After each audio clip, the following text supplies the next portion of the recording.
بسم اللہ الرحمن الرحیم۔ السلام علیکم ورحمۃ اللہ وبرکاتہ۔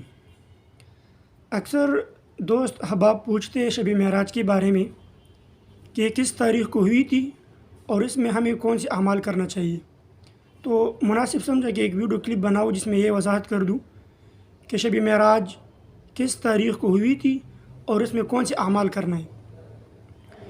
تو 27 رجب کے شب کے بارے میں عوام میں یہ مشہور ہو گیا کہ یہ شب معراج ہے۔ سب سے پہلی بات تو یہ ہے کہ 27 رجب کے بارے میں یقینی طور پر نہیں کہا جا سکتا کہ یہ وہی رات ہے جس میں نبی کریم صلی اللہ علیہ وآلہ وسلم تشریف لے گئی تھی، کیونکہ اس کے بارے میں مختلف روایات ہیں۔ بعض روایتوں میں معلوم ہوتا ہے کہ آپ صلی اللہ علیہ وآلہ وسلم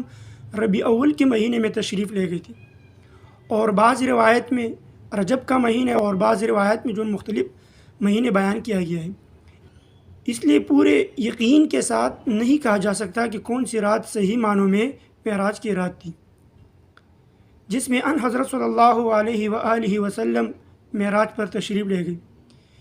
اس سے آپ خود اندازہ کر لیں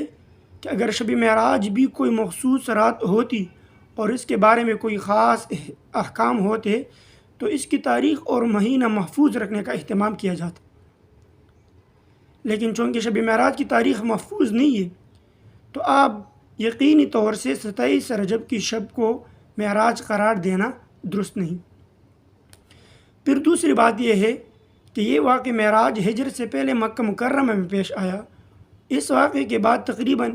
12 سال تک آپ صلی اللہ علیہ وآلہ وسلم دنیا میں تشریف فرما تھے، لیکن اس دوران یہ کہیں ثابت نہیں کہ آپ صلی اللہ علیہ وسلم نے شب معراج کے بارے میں کوئی خاص حکم دیا ہو یا اس کو منانے کا اہتمام فرمایا ہو۔ اس کے بارے میں یہ فرمایا ہو کہ اس رات میں شب قدر کی طرح جاگنا زیادہ اجر و ثواب کا باعث ہے۔ نہ تو آپ صلی اللہ علیہ وسلم کا ایسا کوئی ارشاد ثابت ہے اور نہ آپ صلی اللہ علیہ وسلم کے زمانے میں اس رات میں جاگنے کا اہتمام ثابت ہے، اور نہ خود نبی کریم صلی اللہ علیہ وسلم اور نہ صحابہ کرام رضوان اللہ تعالیٰ علیہم اجمعین کو اس کی تاکید فرمائی، اور نہ صحابہ کرام رضی اللہ تعالیٰ عنہ نے اپنے طور پر اس کا اہتمام فرمایا۔ پھر سرکار دو عالم صلی اللہ علیہ وآلہ وسلم دنیا سے تشریف لے جانے کے بعد 100 سال تک صحابہ کرام رضی اللہ تعالیٰ عنہم اجمعین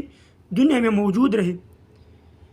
اس پورے صدی میں صحابہ کرام رضی اللہ تعالیٰ عنہم نے 27 رجب کو خاص اہتمام کر کے نہیں منایا، لہذا جو چیز حضور اقدس صلی اللہ علیہ وسلم نے نہیں کی اور جو آپ صلی اللہ علیہ وسلم کے صحابہ کرام نے نہیں کی، اس کو دین کا حصہ قرار دینا یا اس کو سنت قرار دینا یا اس کے ساتھ سنت جیسے معاملہ کرنا، یہ بدعت ہے، اس سے اجتناب کرنا چاہیے۔